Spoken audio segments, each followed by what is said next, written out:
think there are three things we have to do. We have to make our case in the court.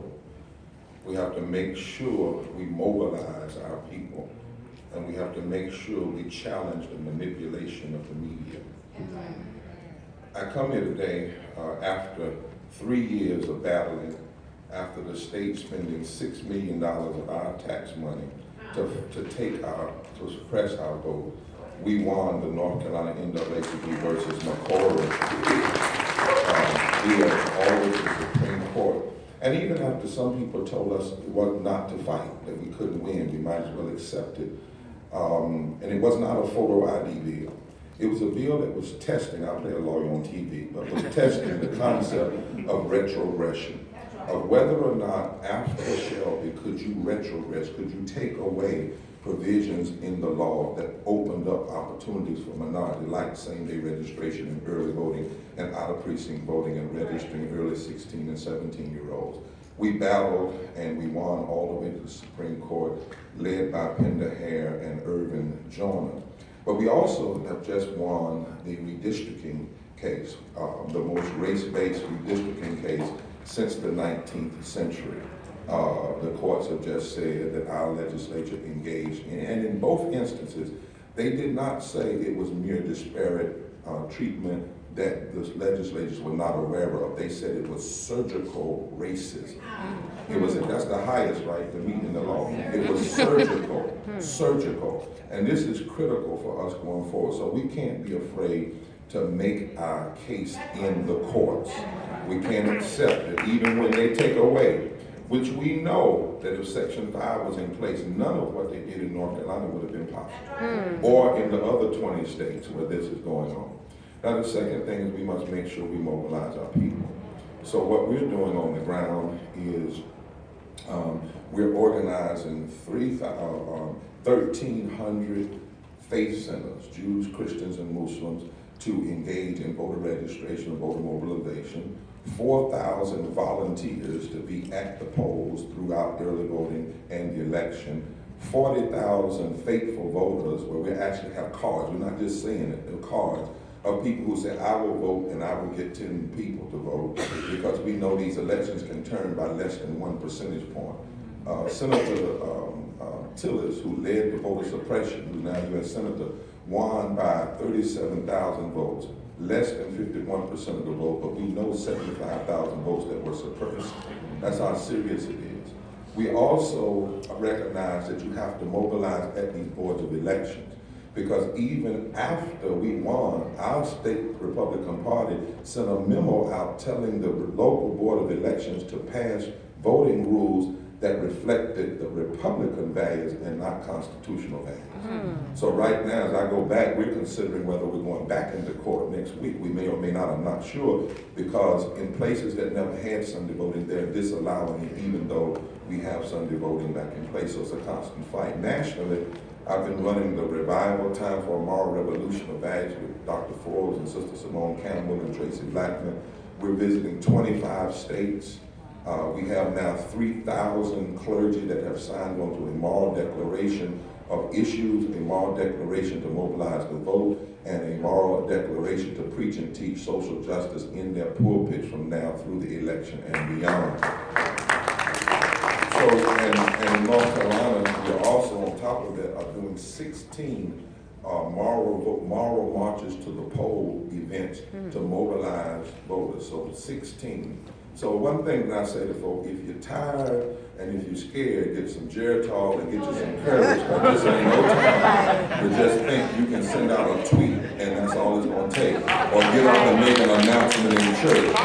Or just have a banquet and say, y'all go to vote. We have got to get in the hood. And some of us who left the hood have got to go back in the hood. And I mean the black hood, the white hood, and the Latino hood, because we've got a lot of progressive white friends that need to be mobilized as well. So we've got to make our case in the court, we've got to mobilize. And then the last thing, is, and I have to say this, Representative Collins, we've got to make sure we challenge the manipulation of the media. And if y'all will give me just a pastoral privilege, I've been this morning. Here we are at the CDC, the Congressional Black Caucus meeting.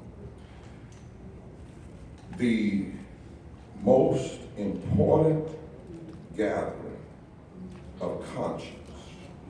Think about this.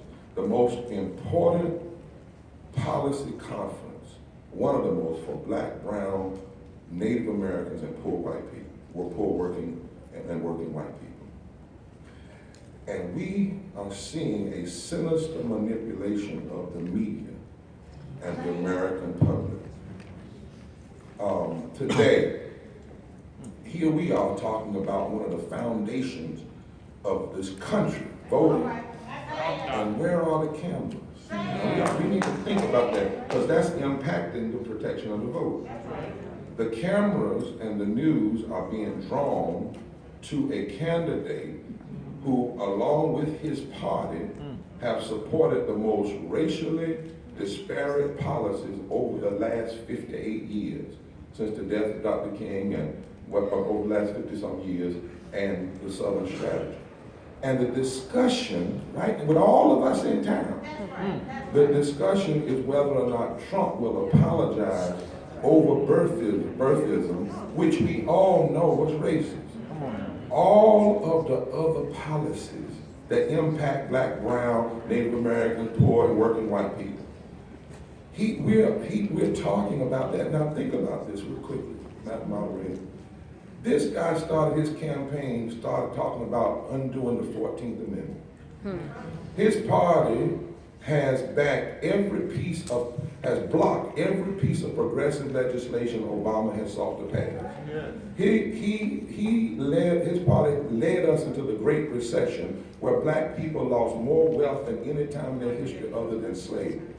He has said he wants to repeal the Affordable Care Act, which would take insurance from 20 million people and 3 million black people and leave millions uninsured.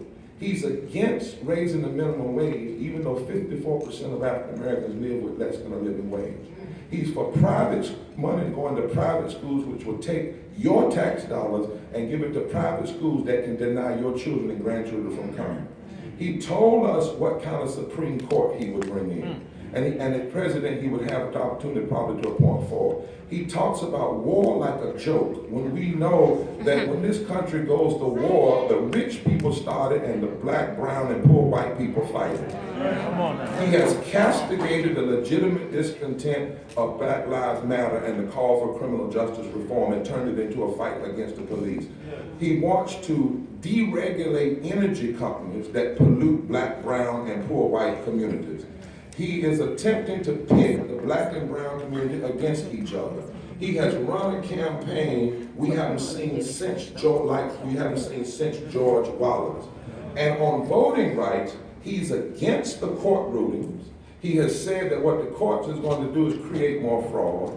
He has not renounced, for instance, in our state, the email that went out telling them to implement Republican values and not constitutional values. He and his party have failed to fix the Voting Rights Act for more than 1,100 days. Strom Thurmond only blocked the Civil Rights Act of '57 for 24 hours. They've done it for 1,100 days, and his party tried to sucker us to sign off on a piece of legislation that, if passed, would have left Alabama and North Carolina uncovered. And he came into town the same weekend that the CBC is here. The best policy making, we got the best policy makers and activists and moral leaders in the nation, in the black Latino community, and he comes into town and the media allows him to reduce the cameras, to reduce the conversation about race and racism to his birth of foolishness rather than to the policies. Now, here's what I want to ask you. I'm sorry, but I'm going to do this.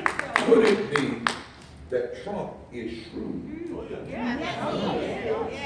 Because he doesn't want a policy critique on race and racial disparity. So, because he knows that he and his party would be left wanting. So could it be that he doesn't want a conversation about the policies he has proposed or obstruct? So he comes into town to miseducate the American public.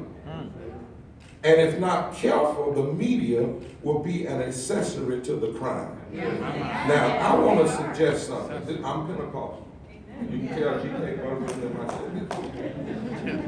There comes a time that you got to change the worship service. I know that the lady's supposed to get up and make announcements, but if the spirit is high, you don't let her break the spirit and get up and talk about the weakness announcement. The pastor has to know when it's time for an altar call. If Trump takes this media this weekend, it's not his fault. We ought to call it impromptu press conference.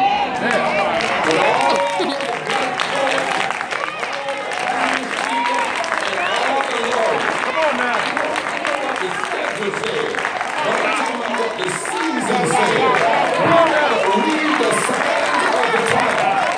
Tomorrow, if you can't do it now, tomorrow we're going to tell the press at the banquet, we're changing the order, we're changing the script. To press conference and say, if you want to know what's on Black, don't ever birth up. Ask somebody that's been born